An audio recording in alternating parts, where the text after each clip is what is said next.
10th का गणित start कर रहे हैं और पहला क्लास है। क्लास 10th में 15 यूनिट है जो हम लोगों को पढ़ना है बारी बारी से, ठीक ना। और फर्स्ट टर्मिनल का सिलेबस के अकॉर्डिंग सभी पढ़ेंगे, उसके बाद फिर सेकंड टर्मिनल का पढ़ेंगे और सिलेबस किसी दिन मैं बता दूंगा। अभी आप इतना जान लीजिए 1 यूनिट 2 यूनिट 3 यूनिट ये सब तो रहेगा ही पहले फर्स्ट टर्मिनल में, ठीक ना। तो फर्स्ट यूनिट हमारा है वास्तविक संख्या, रियल नंबर। पहला यूनिट क्या है? Real number. और इसी प्रकार क्रम से दूसरा यूनिट तीसरा यूनिट पढ़ते चले जाएंगे, 15वां यूनिट प्रायिकता पर जाके समाप्त हो जाएगा, ठीक ना। तो 15 यूनिट पढ़ना है, जिसमें कि पहला यूनिट अभी स्टार्ट कर रहा हूं। और पहला यूनिट का नाम क्या है? वास्तविक संख्या, रियल नंबर। और ये रियल नंबर क्या है, थोड़ा सा मैं इसके विषय में बता दूं कि संख्या रेखा पर जितने भी संख्या को हम लिख सकते हैं संख्या रेखा पर, उसको वास्तविक संख्या कहते हैं। कोई दिक्कत नहीं। वास्तविक संख्या किसे कहते हैं?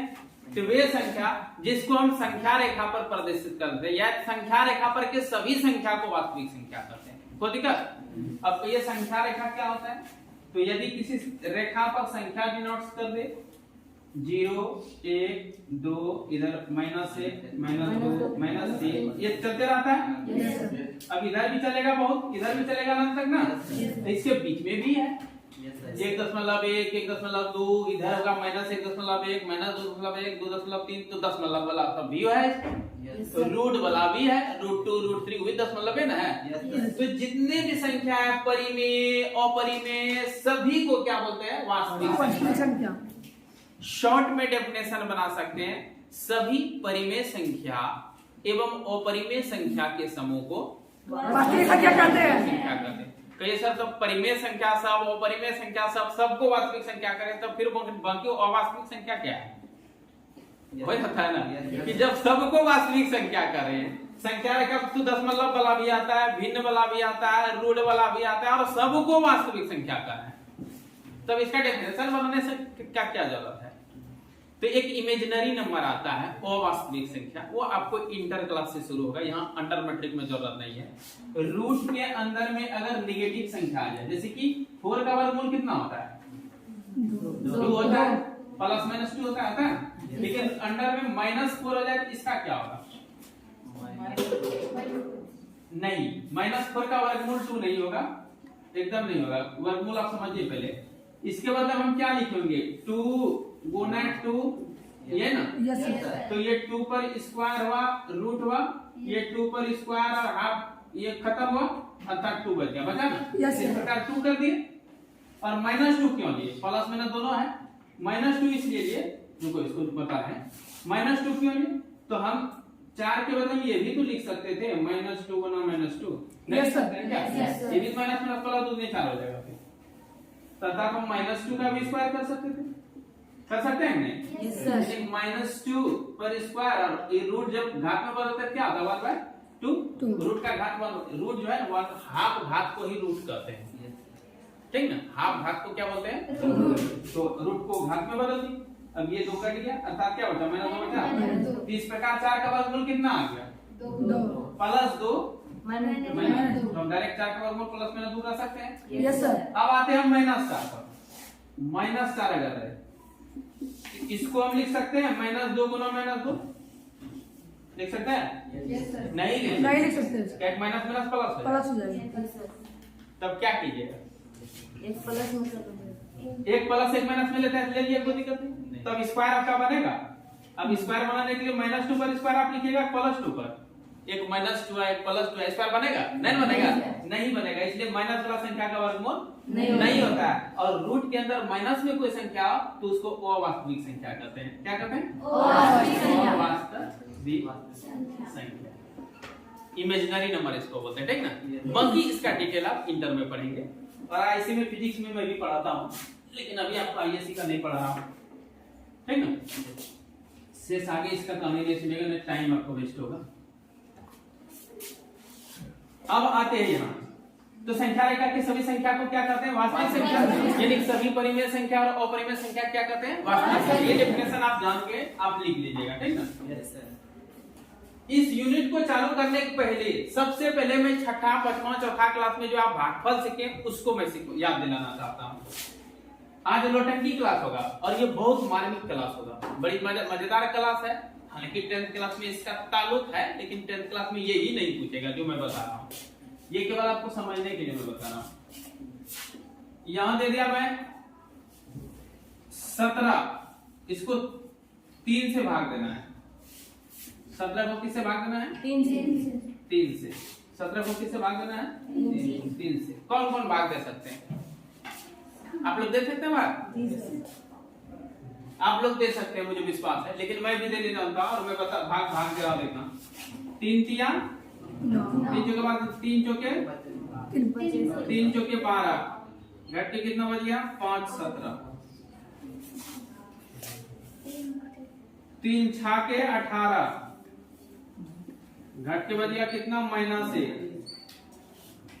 3 5 15 घट के कितना बचा? 2। अब रूल होता है कि भाज्य बराबर, ये इसको क्या कहते हैं? भाज्य कहते हैं। आपको मैं चौथा पंचम क्लास से याद दिला रहा हूं। ये भाज्य है, ये भाजक है, ये भाजक,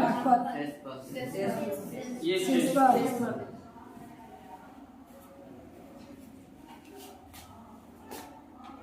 तो रूल है भाज्य बराबर भाजक गुना भागफल प्लस शेषफल। तो 3 चौके 12 5 17 मिल गया। 3 छाके 18 में प्लस माइनस 1 कर देंगे। 18 में -1 प्लस करेंगे क्या भाई? जैसे 18 है और प्लस कर देंगे -1, यानी कि 18 प्लस माइनस -1 17। ये भी 17 आ गया। 3 5 15 2 17 तो आ ही गया। सही है गलत है? सही है। तीनों भाग सही है ना? तब आज तक जो भाग आप लोग दे रहे थे 17 को 3 से भाग देना, तो आप भागफल 4 क्यों नहीं लिखते थे? अगर ये सही है तो आपको भागफल 4 लिखना चाहिए था ना। नहीं तो और कोई बच्चा एक आया उधर से और वो और तब कहता जब ये ही रूल है तब तो 3 से भाग देना है, तो 3 सते 3 अठे 24 कुछ कर देगा। 3 अठे 24 कर देगा। 7 से बचा दे माइनस, हाँ -7 से बचा दे, उल्टा कर जाएगा ना। कितना बचेगा? 7 है ना, तो 8 बचेगा। 7 बचा, ठीक है बचा। 17 3 20 7 24 7 7 ठीक है, हो गया। तो ये शेष बच गया। ये भी देखिए 8 दिया 24 में -7 कीजिए, 24 में -7 17 आ गया। तो आज तक आप भागफल 8 क्यों नहीं बताए थे? 5 खाली का बता रहे, 6 बताना था, 4 बताना था। तब अब किसी को कोई किसी से भाग देगा, कुछ भी भागफल बता सकता है ना, बता सकता है। किसी से किसी को भाग देने कहेगा, कुछ भी भागफल बता देंगे, नहीं बताएंगे। वो कहेगा कि 25 को भाग दो, 25 को 5 से भाग देंगे कितना होगा? तो हम बोल देंगे क्या? 100 होगा। कुछ कर देंगे 100, कहेगा कैसे? तो हम 1 से लिख देंगे। 100 बचे 500 जैसे घटाएंगे तो -475। तो फिर गुना कीजिए 150 500 और 500 माइनस 475 कीजिए 25 आ जाएगा। तो भाग 125 चाहिए। तो अब बोलिए भाग सही है गलत? तो कहीं गलत है। अरे वो गलत तो है, पता नहीं, आपको पता नहीं क्या गलत है। आप बचपन से भाग पढ़ते आए हैं, 6ठी क्लास में, 7वीं क्लास में, 8वीं क्लास में, 9वीं क्लास में, 10वीं क्लास में पढ़ रहे हैं। तो कौन सा भाग सही है? और अगर ये चारों सही है तो ये सब भागफल क्यों नहीं बताते थे आज तक? अब भाग कहीं भी देंगे, किसी को किसी से भाग में मनमानी करो, जो भागफल बता दो। तब क्या होगा जानते हैं? सब मास्टर भी हैंग करने लगेगा और टिकटॉक वाला मैथ बनने लगेगा। टिकटॉक वाला मैथ बनने लगेगा, ठीक है। गाना सब में मैथ नहीं होता है। 7 समुद्र पार में तेरे, 7 समुद्र पार में तेरे, पीछे पीछे आ गया। गणित बन गया, नहीं बन गया गणित? 7 समुद्र पार में तेरे, पार में तेरे, पीछे पीछे आ गया। एक समीकरण बना दो। 7/13 पी घटक 6/p घटक 6 या p घटक 6। ये गणा में गणित दिखने लगेगा, ये क्लास में गणित बनने लगेगा, नहीं बनेगा? यहाँ में तो ऐसा बन जाएगा ना, सब टिकटॉकियल मैथ बन जाएगा। तो लेकिन मैथ टिकटॉक नहीं है। मैथ का अपना एक दायरा होता है ना, क्या होता है? अपना एक दायरा होता है और दायरा इसको बांध देगा। इसी के लिए यूक्लिड बाबा खड़ा हुए हैं और ये एक प्रमेयिका दिए हैं, प्रमेयिका दिए हैं। और ये प्रमेयिका इसीलिए इंपॉर्टेंट है, इसी को रिमाइंडर थ्योरम भी कहते हैं। क्या कहते हैं? शेषफल प्रमेय। क्या कहते हैं? शेषफल प्रमेय। शेषफल प्रमेय। शेषफल प्रमेय इसीलिए आया है कि आप ये मनमानी नहीं कर सकते हैं, आप अपने इच्छा अनुसार कुछ से कुछ नहीं कर सकते हैं। शेषफल प्रमेय एक दायरा में बांध के आपको रखेगा, ठीक है? और उस दायरा में कैसे बंधाएंगे? तो देखिए यहाँ क्या दिया है यूक्लिड बाबा ने। यहाँ देखिए यूक्लिड बाबा क्या कह रहे हैं। यूक्लिड बाबा कह रहे हैं कि दो धनात्मक पूर्णांक, यहाँ धनात्मक पूर्णांक हमारा 3 और 17 हुआ। कौन कौन हुआ? 3 और हाँ, मान लिए ए ये है और बी ये है। कोई दिक्कत? ए कितना हो गया? 17। बी कितना हो गया? 3। तो कहते हैं धनात्मक में, दोनों प्लस में भी है। सही बात है। दो धनात्मक पूर्णांक ए और बी दिए रहने पर ऐसी अद्वितीय पूर्ण संख्या क्यू और आर है। देखिए क्या अद्वितीय, अद्वितीय क्यों कहते हैं इसको? ऐसे अद्वितीय अद्वितीय बोलते हैं। ये है अद्वितीय। क्या है? देखिए एक्चुअल में है क्या? आधा दो है, वह सही तद्वितीय का ये है, तो इसको क्या पड़ेगा? अद्वितीय। नहीं बात, ये शुद्ध है अद्वितीय, लेकिन हम लोग अद्वितीय अद्वितीय शब्द में बोलते रहते हैं। चलो अद्वितीय से, ठीक है? ये है अद्वितीय। क्या है ये? अद्वितीय। अद्वितीय है ना जी। आधा का है, पूरा हुआ है अद्वितीय।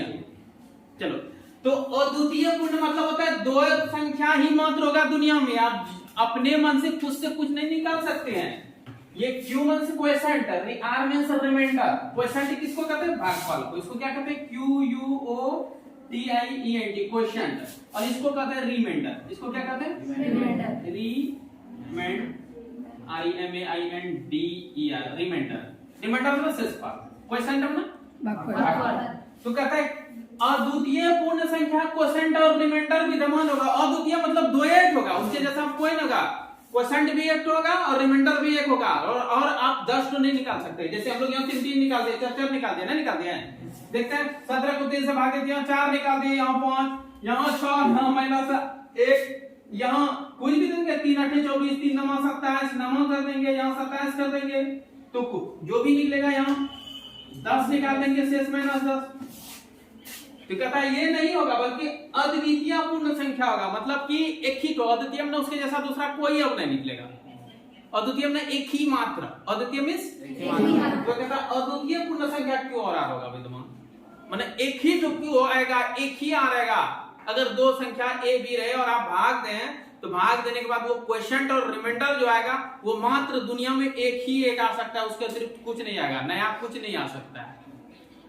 तब ये सब गलत है। तब कौन सा होगा? तो बता रहा है विद्यमान है। इस प्रकार वो होगा कि a बराबर बी क्यू प्लस आर तो होगा, ये तो सबके लागू हो गया। मतलब भाज्य बराबर भाजक गुना भागफल प्लस से, ना जी? Yes sir. ये बी किसके पे? बी क्या है? भाजक है। नहीं, बी इसी को कर रहा है, ये बी भाजक है और ये a है भाज्य। तो भाज्य बराबर भाजक गुना भागफल रिमाइंडर शेषफल। ये जो सूत्र नहीं पढ़े हैं 20 करोड़ बार जरूर पढ़ चुके हैं। 40-45 साल तो आप लोग का उम्र जरूर हो गया होगा। लड़की लोग का तो 45 साल, लड़का लोग कम से कम 48 साल। नहीं सर। और अभी से पढ़ते पढ़ते कम से कम तो 4-10 करोड़ बार पढ़ चुके होंगे ये सब कि भाजा गुना भागफल प्लस पढ़े कि नहीं? यस सर, पढ़े। तो अब यहाँ कह रहा है कि आप मनमानी कीजिएगा तो बहुत रूप दिखेगा, तब तीसरा अरब खरब तो रूप दे देंगे, भाग दे देंगे ना। तो वहां लिख दिया इसलिए क्यू और आर विद्यमान ऐसा होगा। कैसा होगा वो? अद्वितीय। कहता है वो ऐसा होगा कि ये तो होगा ही, लेकिन लगले हाथ एक एक कंडीशन डाला है कि आर जो है वह 0 से बड़ा, 0 के बराबर ये दोनों हो जाए और वो b से हमेशा छोटा हो। ध्यान दीजिए क्या कह रहा है। ये जो आर रिमाइंडर होगा, रिमाइंडर का कंडीशन बता रहा है कि रिमाइंडर 0 से बड़ा या 0 बराबर, ये बराबर बता रहा है, नीचे का बराबर बताता है। अर्थात 0 से छोटा नहीं हो, माइनस में नहीं हो। रिमाइंडर क्या होना चाहिए? माइनस में नहीं होना चाहिए, 0 से बड़ा या 0 के बराबर। जीरो से बड़ा या जीरो से बराबर। मतलब जीरो से छोटा नहीं। जीरो से छोटा कौन होता है? मेहनत। मेहनत। तो जितना मेहनत बुलाया सब ऐसे इस थ्योरम क्या कर देगा? गलत। थ्योरम क्या कर देगा? जैसे मेहनत बुलाया क्या कर देगा? गलत। गलत कर देगा। और एक तो यहाँ है, ये तो मेहनत भी नहीं है, तब ये तो सही होना चाहिए था। क्या यहाँ का गलत होगा? ये तो जीरो से पड़ा है, गलत में ना। लेकिन इसके लिए आगे और एक मुखरा खड़ा किया है, ये आर जो है बी से क्या होना चाहिए? छोटा। आर बी से छोटा। अब यहाँ देखिए बी से छोटा है नहीं। इसीलिए गलत हो गया। बस समझे, सब दायरा में बन रहे हैं ना। ये साधारण पढ़ाने नहीं थे, ये साधारण पढ़ाने नहीं थे कि ऐसा दायरा दे दिया कि इस ये तो बच्चा लोग छोड़ देता है, कुछ नहीं है, सब कुछ यही है, सब कुछ यही है। एक पीपल का बीज लेंगे, आपको एक पीपल का बीज दे देंगे, ठीक है? उस बीज को बोलेंगे काट फाड़ दो, आप फाड़ेंगे? पीपल का बीज देखे हैं? दुनिया में उतना बड़ा पेड़ है, जितना सबसे बड़ा पेड़ है वो इतना बड़ा सबसे बड़ा नहीं है, फिर भी बड़ा में से एक है, और उसका बीज उतने छोटा होता है। उसका बीज आपको जिसको थोड़ा सा आंख में खराबी रहेगा, दोष युक्त होगा तो उसको दिख वो नहीं करेगा। और उस बीज को मैं बोलूं फाड़ दो, दो टुकड़ा कर दो, आप कर देंगे? अब बोलूंगा उसमें क्या दिख रहा है, तो आप क्या कहेंगे? क्या कहेंगे आप? क्या कहेंगे? उसके भीतर क्या दिख रहा है, क्या कहिएगा? बोले यार चुपचाप, कुछ नहीं, वो याद बोलेंगे। बीज को जब फाड़ने कहेंगे और बीज के भीतर कहूंगा क्या है, तब क्या जवाब देंगे? कुछ नहीं। लेकिन जहां आपको कुछ नहीं दिख रहा है वहां सब कुछ पड़ा हुआ है, क्योंकि वही पेड़ बनाता है। उस बीज के भीतर जिसको आप कुछ नहीं कर रहे हैं वहां सब कुछ है और वही पेड़ बनाने का काम करता है। बात समझ रहे हैं? उसी प्रकार ये बच्चा इग्नोर कर देता है। दो ही कुछ होते हिसाब बनाओ, हिसाब बने के भाग दिल के, अरे 4 से भाग देना, 4 और 25 से या 26 से। अब इसको कहा युगली विभाजन प्रमेय का प्रयोग करो और एचसीएफ निकालो, एलसीएम निकालो, तो ये रूल है यार, लो ऐसे कर दो। 26 बराबर लिखो 4 गुना कितना बार में लगेगा? 4 छके 24, 6 कर दो, प्लस कितना बचा? 2 कर दो। फिर कहता है जितना बार में लगा उसको यहाँ टपा दो, इसको यहाँ टपा दो, और लेके आगे बढ़ गया, बेटा सीख लिया, काम खत्म। लेकिन यहाँ वो बीज के भीतर जो सब कुछ पड़ा है उस पर ध्यान नहीं पड़ता है, इसको देखना चाहिए। मैं एक एग्जांपल और देता हूँ पूरा।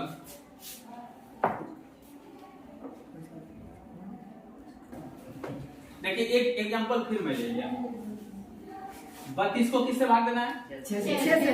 तो 6 दिया कितना बच गया? 14। ये सही है गलत है? गलत है। क्यों गलत है? तो आप कहेंगे शेषफल में बताता है कि रिमाइंडर का मान भाजक से क्या होना चाहिए? छोटा। जीरो से बड़ा, जीरो से बड़ा या जीरो तक चलेगा बराबर। इसका अर्थ है जीरो भी हो जाएगा तो कोई दिक्कत नहीं, इसका अर्थ है जीरो बराबर भी चलेगा। लेकिन बी से हमेशा क्या होना चाहिए? छोटा। ये बताता है हमेशा ये बी से क्या होगा? छोटा। तब बी से क्या होगा? बड़ा। इसलिए गलत हुआ। आप कारण सही कर बताएंगे, यूक्लिड बाबा को याद दिलाएंगे आदमी को, इसी कारण से ये गलत है। बल्ले फिर 6 से भाग दीजिए तो माइनस 4 आ गया। रिमाइंडर थ्योरम क्या बता रहे हैं? आर का मान 0 से बड़ा या बराबर होना और ये 0 से क्या हो गया? छोटा। इसीलिए गलत है। फिर 6 5 से 30 बार 2 बचा, तो 2 जो है 4 से छोटा है बड़ा? छोटा। 6 से छोटा है बड़ा? छोटा है। 0 से क्या है? बड़ा। 0 से भी बड़ा है और बी से भी छोटा। ये सही होगा गलत होगा? सही। सही होगा, इसको कोई भी नहीं काट सकता है। अब यहाँ देखिए 6 से बड़ा है छोटा? तो ये बी से बड़ा अगर रिमाइंडर हो जाए क्या हो जाएगा? गलत। ये गलत हो गया। ये ऋणात्मक आ गया तो 0 से क्या हो गया? रिमाइंडर। ये शेषफल, रिमाइंडर में शेषफल। ये रिमाइंडर 0 से क्या हो गया? छोटा। तो ये क्या हो जाएगा? यहाँ रिमाइंडर क्या हो गया? बी से बी से ये 0 से बड़ा है, ठीक है, प्लस में 0 से बड़ा है, लेकिन बी से भी तो छोटा होना चाहिए। Yes sir. बी से ये क्या है? ये क्या आ जाएगा? अब देखिए अद्वितीय, यहाँ एक तो भागफल एक ही तो आया, शेषफल एक ही तो आया ना। शेषफल भी एक आया और भागफल भी क्वोशिएंट भी एक तो आया, रिमाइंडर भी एक तो आया। आर का भी मान 2 आया और क्यू का मान हो गया 5। और द्वितीय नहीं हुआ क्यों? और कि ए को बी से भाग देंगे तो भागफल एक ही तो आएगा, 5 आया। इतना भागफल जो है सब क्या हो गया? गलत हो गया। फिर शेषफल आर जो है ये भी कहता है अद्वितीय होगा, दोनों के लिए अद्वितीय लगा है कि ये 2 आया और यहाँ जो शेषफल इतना इतना निकला सब क्या हो गया, सब गलत हो गया। तो भागफल और शेषफल दोनों किसी भी संख्या को किसी से जब भाग देंगे तो भागफल और शेषफल कैसा होगा, अद्वितीय होगा। कैसा होगा, मतलब एक ही तो भागफल निकलेगा और एक ही तो शेषफल निकलेगा, कोई दिक्कत नहीं सर। अब इसको देखिए और इसको रखना है आपको, बस यहीं पढ़ा के खत्म कर दूंगा। आज का पढ़ाई ये रहेगा, ये इंट्रोडक्शन क्लास है वास्तविक संख्या का। यूक्लिड के बारे में क्या बताता है, 2 धनात्मक पूर्णांक a और b दिए रहने पर, वही 32 और 6 दिया हुआ था, तब कहता है ऐसी अद्वितीय पूर्ण संख्या q और r विद्यमान है, यानी कि q और r जो है ये कांस्टेंट होगा, एक फिक्स मान होगा, उससे ना कम आप जा सकते हैं ना उससे ज्यादा जा सकते हैं। तो वो कंडीशन बता रहा है ऐसा होगा कि a बराबर जो है b गुना क्विसेंट यानी भाजक गुना भागफल प्लस शेषफल होगा, इतना तो होगा ही। साथ ये r का मान ध्यान आपको रखना है 0 से बड़ा होना चाहिए और b से छोटा होना चाहिए, और यही यूक्लिड विभाजन प्रमेय का है। और इसी शर्त को शेषफल प्रमेय भी कहते हैं। क्या कहते हैं, शेषफल प्रमेय। तो अभी आपको बहुत बात समझ में आ जाए, जब यूनिट में पढ़ाऊंगा एक एक करके एक एक क्वेश्चन पर मैं चर्चा करूंगा, इसको खाली आप रट लीजिएगा। कुछ चीज नया ऐसा मिलेगा जिसको रटने के बाद समझदारी ज्यादा बढ़ेगा, ठीक है। इसको क्या करना है, रट लेना है, मैं समझाते जितना समझाना होता है, कोई दिक्कत नहीं सर। इसको अगर रट के आएंगे तो बाकी सब समझने की मेरी गारंटी रहेगी, ठीक ना। ऐसे इसका अब मूल काम तो पहुंच गया, लेकिन आपको समझ में तब आएगा। बनाना तो इसका हिसाब आसान है, नहीं हो पढ़ाते समझ जाते, लेकिन ये समझिए, ये नहीं समझेंगे तो आपका नंगड़ा रह जाएगा मैं, ठीक ना। इसलिए इसको समझिए, इसके बाद हम लोग नेक्स्ट क्लास में फिर मिलते हैं।